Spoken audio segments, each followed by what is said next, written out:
Good morning, good afternoon, good evening, wherever you might be. Today, I'd like to start by reading out of this book.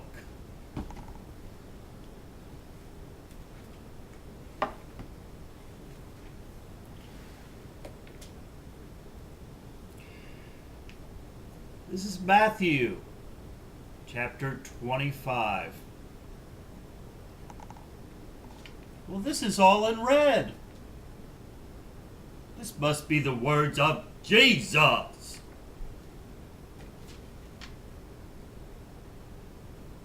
Or as I like to call him, the Christ. Matthew 25. Starting with verse 13. Watch therefore, for you know neither the day or the hour in which the Son of Man is coming. For the kingdom of heaven is like a man traveling to a far country, who calls his own servants and delivers his goods to them. And to one he gives 5 talents, and to 2, and to another 2, and to another 1, to each according to his ability. And immediately he goes on his journey. Then he who has received the 5 talents went and traded with them, and made another 5 talents. And likewise, he who had received 2 gained 2 more also. But he who had received 1 went and dug in the ground and hid his Lord's money. After a long time, the Lord of these servants came and settled accounts with them. So he who had received 5 talents came and brought 5 other talents, saying, Lord, you have delivered to me 5 talents. Look, I have gained 5 more talents besides them.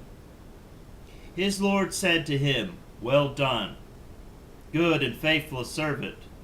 You are faithful over a few things. I will make you ruler over many things. Enter into the joy of our Lord. He also, who had received 2 talents, came and said, Lord, you delivered to me 2 talents. Look, I have gained 2 more talents besides them. His Lord said to him, Well done, good and faithful servant. You have been faithful over a few things. I will make you ruler over many things. Enter into the joy of your Lord. Then he who had received the 1 talent came and said, Lord, I knew you to be a hard man, reaping where you had not sown, and gathering where you had not scattered seed. And I was afraid, and went to hide your talent in the ground. Look, there you have what is yours. But his Lord answered and said to him, You wicked and lazy servant, you knew that I reap where I have not sown, and gather where I have not scattered seed. You ought to have deposited my money with the bankers, and at my coming I would have received back my own with interest. Therefore, take the talent from him and give it to him who has 10 talents.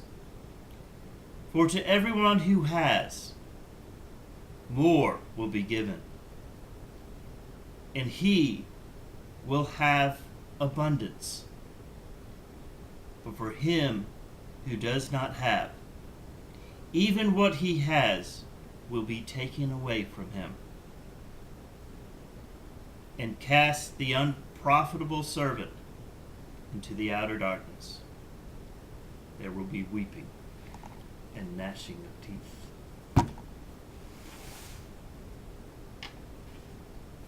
Those who have an ear, here. Every now and then, I find some wisdom in this book.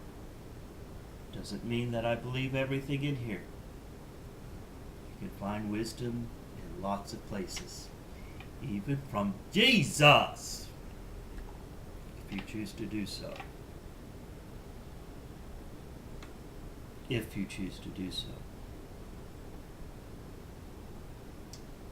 Well, children,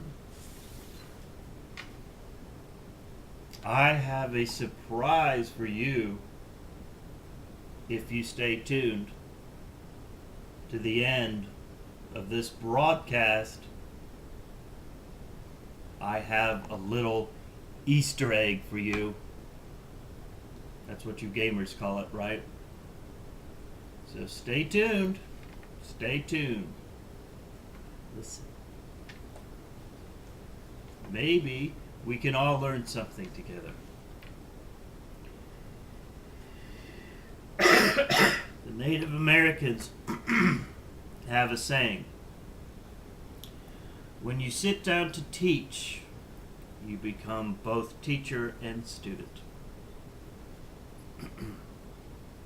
Continuing in our book, Satan, an Autobiography by Youre Berg. Yes, I'm pretty much aware I'm pronouncing that incorrectly. Forgive me, Mr. Berg. Page 126 of the book, titled, Do What You're Told.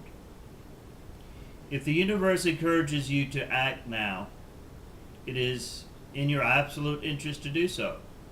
If the universe makes it clear to you that you need to stay put, then stay put. For once in your life, don't listen to me. That means that if you find yourself stuck in Mexico because of a passport issue or some other snafu, know that there is light to be revealed exactly where you are located, either for you personally or for those around you or both. Or if you're traveling somewhere else and you miss your flight and you're delayed in the airport for hours, there's a reason for that too. There is work to be done there, maybe in the form of a life-changing conversation or perhaps a more subtle yet equally important experience. Take comfort in knowing that whatever eventually happens in your life or your community or the world, that is exactly what is supposed to happen.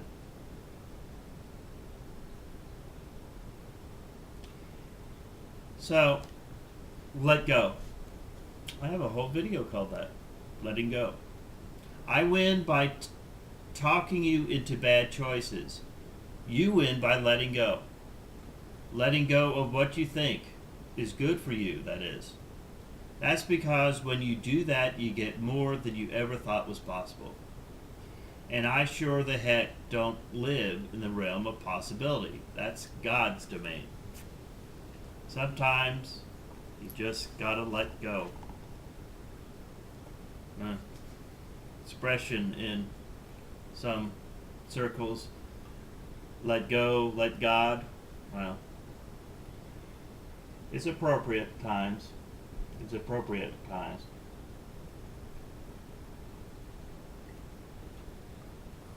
You know, with anything that Lucy and I speak about, do not feel bad if you don't feel a connection to it. Just let it go. Take those things, those little pearls of wisdom that we may every now and then throw out there, and take them for yourself.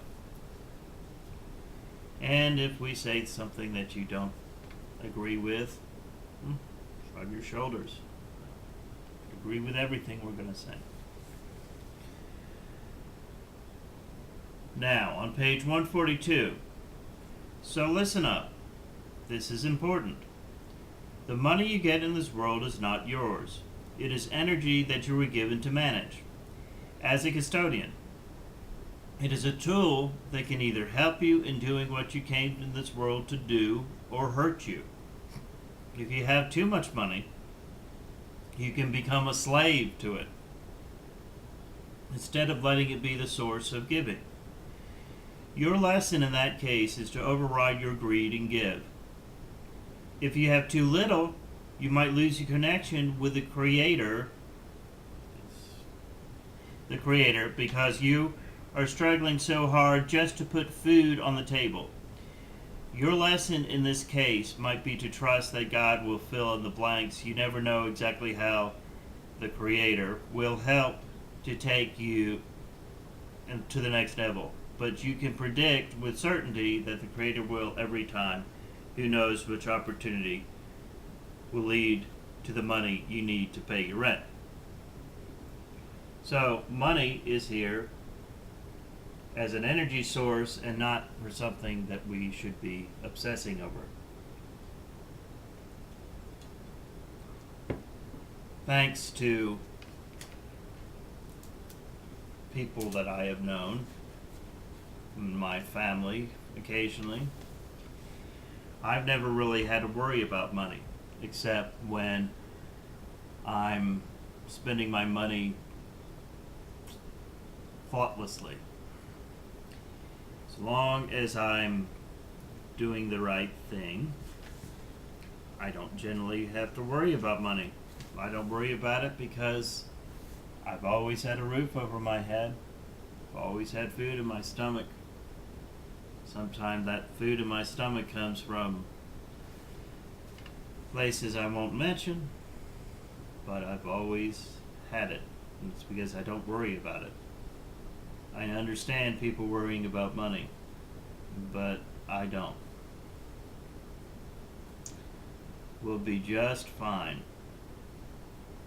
We're just here to get this journey to its end and help those in their journeys if they need help. Page 155. Now remember that I gave you fair warning. The tests keep on coming, and this one can be a real kick in the pants. It requires that you completely surrender your soul. This is, again, about selflessness and about giving in. That sounds like something I would ask you to do, right? Give your soul to me. But this is not at all. This is not that at all, actually, nor is it some sort of religious ritual. This is about you getting your life back. It is a classic paradox. You let go completely and get total control in return. In order to defeat me and become my master, instead of the other way around, you must be willing to go all out for something. I know that you're used to serving me and your ego. You do anything to save your ego, right? But now you need to be willing to do anything to save you, the real you. To become a master, you need to become a servant. Because when you are operating with the consciousness of a servant, then everything the universe dishes out becomes an opportunity. That way, I have no pull, no influence over any of your thoughts or actions. Servant consciousness is the polar opposite of victim consciousness. It's total surrender. Victims resist whatever happens and feel they are being done to. Someone who surrenders says, you know what?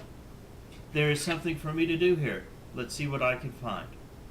A person who appreciates every opportunity is never a victim and is therefore never miserable. Total surrender equates to total happiness. Sure, I will try to convince you that life sucks and that God is out to get you, but when you don't listen to me, you take back control. In every situation that we're going to be going into, you can see the good, or you can just dwell on the bad. You can be negative about everything, or you can dwell on the good. This is a test. I'm being tested. I can see this. I can see why that does not kill us makes us stronger, right? And listen, I am not some wide-eyed naif. I have been through the ringer, folks. I have been through the ringer. And if I can go through what I've been through and be constantly disappointed with life and still feel the urge to go out there and help others and not say, well, I got mine now, you can struggle, whatever. If I'm willing to do that with the experiences of my life, I'm not a hypocrite here. I'm not at all a hypocrite. When I'm out here telling you all that you need to do this, and I'm using his words, I'm just editorializing.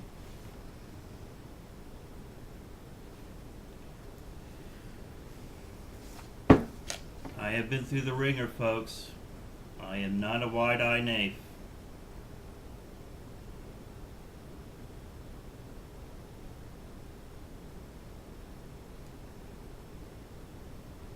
Okay, the parent-child relationship. This is good for anyone who's a parent out there. It takes becoming a parent a lot for people to lose their selflessness, their selfishness, I mean. It takes being a parent a lot to look at things from a new perspective. The parent-child relationship. The test of being a parent can be especially challenging, for it is a direction representation of the relationship between you and your parent, the Creator. Just like you push back from the Creator every time you listen to me, children will test the giver-receiver dynamic of the parent-child relationship. That's what kids do. Here's what I do. I convince you that the role of the parent as a constant giver of light and that the child as a constant receiver is unbalanced, while in fact that is the nature of the relationship. So the test for you is to accept the quote imbalance. It is not only true for traditional parent-child relationships, it also holds true for employer-employee relationships, teacher-student relationships, or any type of relationship in which a person plays the role of nurturer or mentor.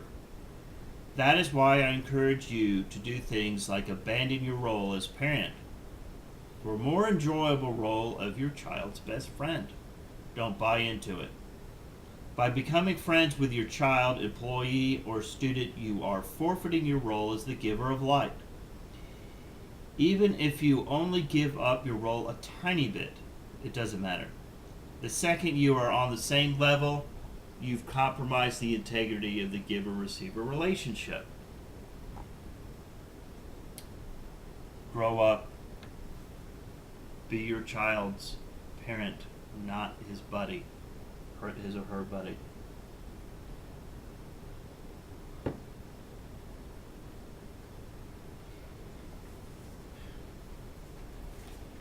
I look at my children as I want to raise them to be good adults. A lot of people shrug their shoulders and say, oh, well, just let kids be kids. Well, there's time for that. There's time for that. But you cannot live your child's life. You have to help the child develop the skills that they're going to need to be an adult. And if you're not doing that, then you're falling down on the job. Sometimes it hurts, but you have to be the adult in that relationship. If you're an adult, be an adult.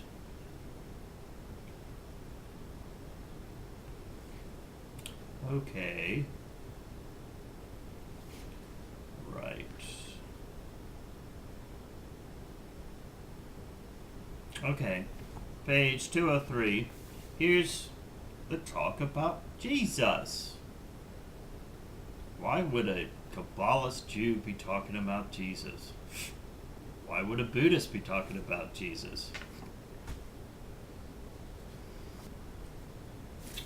Page 203.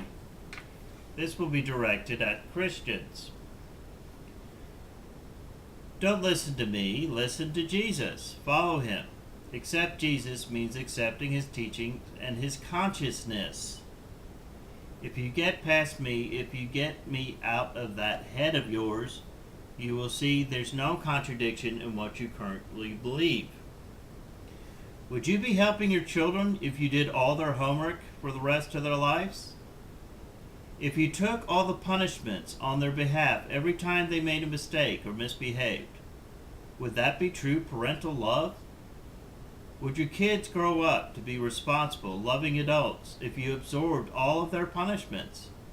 The desire to help goes against the natural law of the world. It is the opposite of love. It fails the test of unbalanced relationships. Parents are the full-time givers. Remember, here's the truth. I will only say it once. What Jesus did for all Christians was to offer a path to salvation. In his name and upon his merit, he cleared the path for you. But you still have to walk it. He suffered to open up the channels so that you could connect to the hidden dimension and make contact with the Father. To do that, you need to defeat me. You were all given a chance to earn unimaginable rewards, but it requires finding and conquering me. And the reason you never did find me within yourself, the reason you sat back and put it all on Jesus' soldiers is because I told you to. Trust me on this. Your Savior is pissed off. He is angry with me for doing such a good job of deceiving you. But he also upset with you for not taking me out of the game yet. Another little thing, you lazy Christians, we're not all lazy, want to say is, Jesus did it all for me. Jesus, I don't have to do anything. I just sit back and let Jesus do everything. Because I'm a lazy person. It's not okay. And you're going to be surprised. Look, I don't do anything to help anyone. I only help myself. I make Mammon my God. I go to work and make lots of money and structure my entire life around how much I have and how much they don't have, my neighbors. Yet, Jesus is coming in the clouds and they're going to float up in the sky. And you wonder why we're speaking against Christians. Oh, it must be because we're full of hate that we speak against you Christians. Trust me, as he says, your Savior is pissed off. And I can't wait. I can't wait till you see that and go, oh, it's coming. So those of you who call yourself Christians,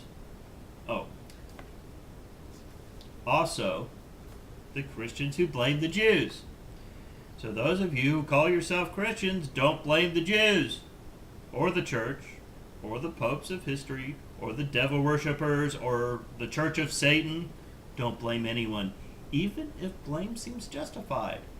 It is a losing bet. Blame me. Blame your own ego. Only me. No one but me. Just know that I am your ego and not a horned demon spewing fire from my eyes and fingertips. Then put an end to me. And never forget, the only way to get to me is knowing I am your ego. No other way. Do this and it's game over. Do it and the fires keep burning. Don't do it and the fires keep burning.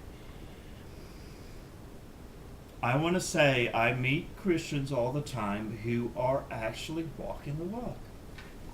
I meet them in real life, generally, not online. I don't know whether YouTube is just the absolute worst Christians on the planet, or whether YouTube reflects most Christians. Let's hope that it's the former and not the latter, because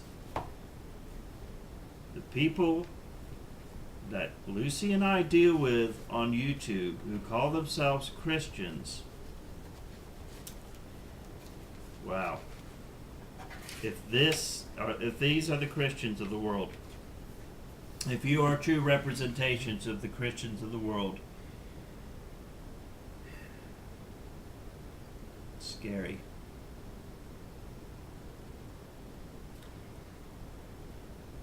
Page 228, let's end with this. Consider this next bit a free gift with the purchase of this book.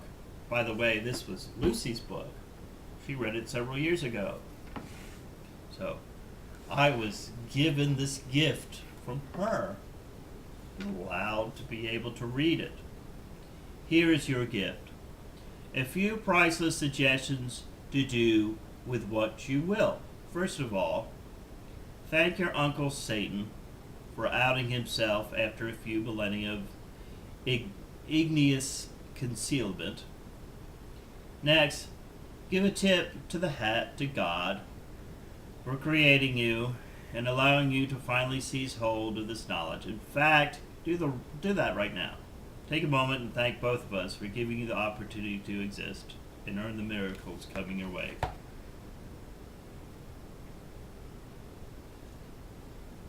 Now share my book.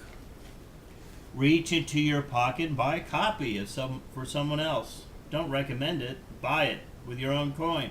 Why? This is the most profound act of sharing you can possibly engage in, because you are sharing nothing less than the secret of immortality with another human being. There is no greater unconditional act than that, and you're doing it out of upside-down greed, which, as we've learned, gives you everything you want.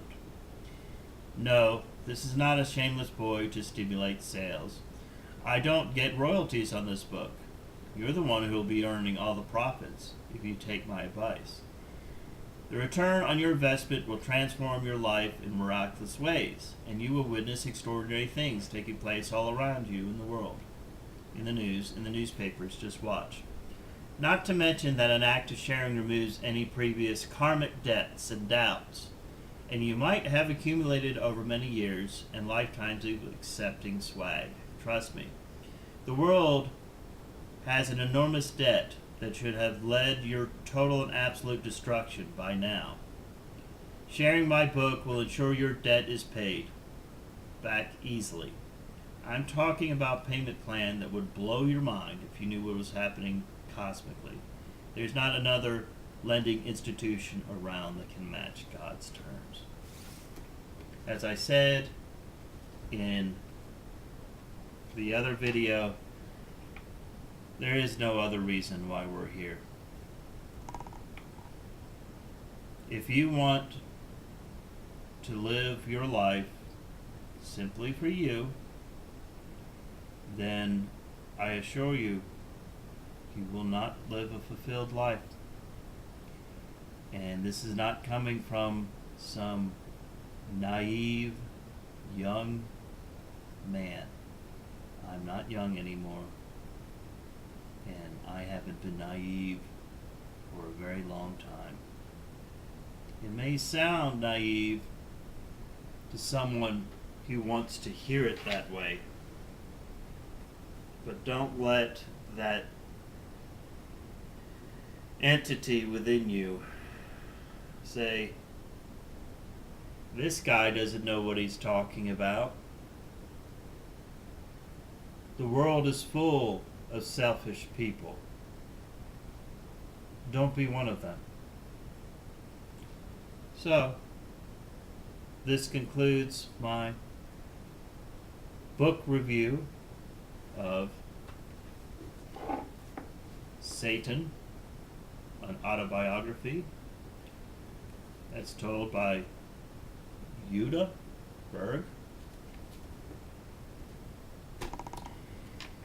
Please, if you found this interesting enough, pick up a copy of his book. I probably won't be purchasing you one unless I know you personally. Maybe you can borrow this one if I know you personally. It's not my book. Oh, right. I promised you something, didn't I? This may be more important to some than others. So, for those who have an ear, let them hear. The Comforter speaks. Happy Easter.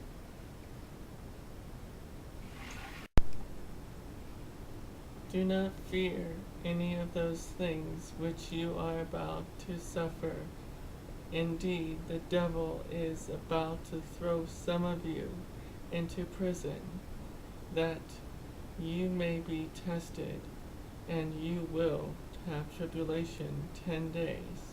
Be faithful until death, and I will give you the crown of life.